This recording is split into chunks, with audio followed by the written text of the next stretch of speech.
I've been there multiple times in my business career, right where you're sitting, where really I've hit a plateau in the business growth, right? So I remember when we got our first business going, we hit about a 1.5 million in sales and we stayed there flat for a couple of years and we couldn't spur any growth.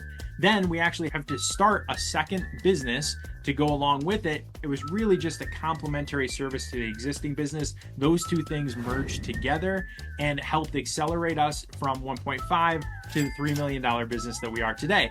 Great, but we're kind of been at a plateau for a year or two at that $3 million mark. So I'm thinking about the ways to accelerate from here. And I'm going back to the drawing board in terms of the things that have worked for me in the past. What am I talking about?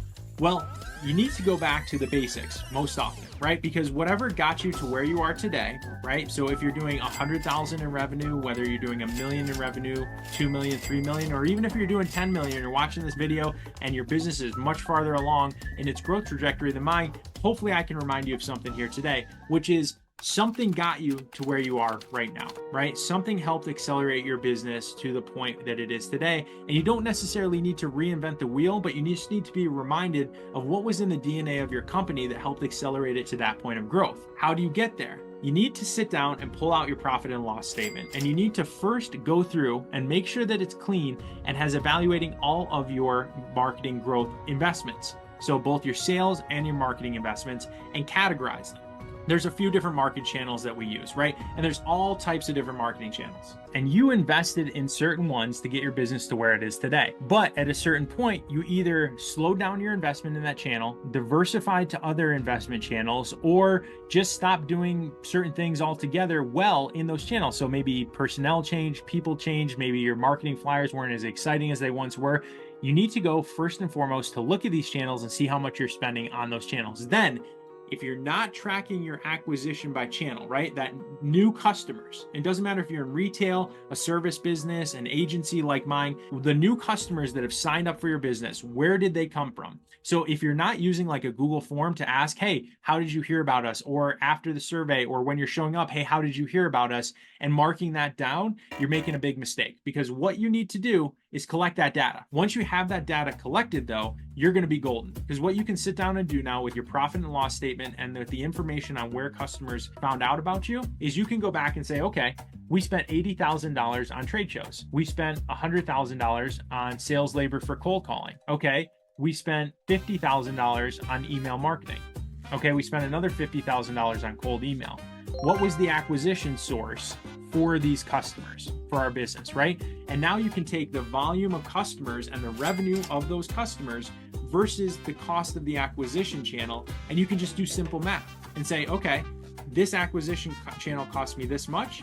This is how many customers I got. Here's the average pay from those customers. What's the return on investment of that marketing channel? Now, if you're like most business owners, as you started going along, you started spreading out your investments. That's not necessarily a bad thing, but if you started hitting stagnant growth, one of the things you need to go back and look at is say, okay, what's the return on investment of marketing channels? If I grew my business by cold calling, and then I got to a certain place and said, I don't want to cold call all the time anymore. I'm going to start doing flyers and radio ads for my business. Well, the return on investment of those two things might be far less than cold calling. And now you stopped cold calling as much.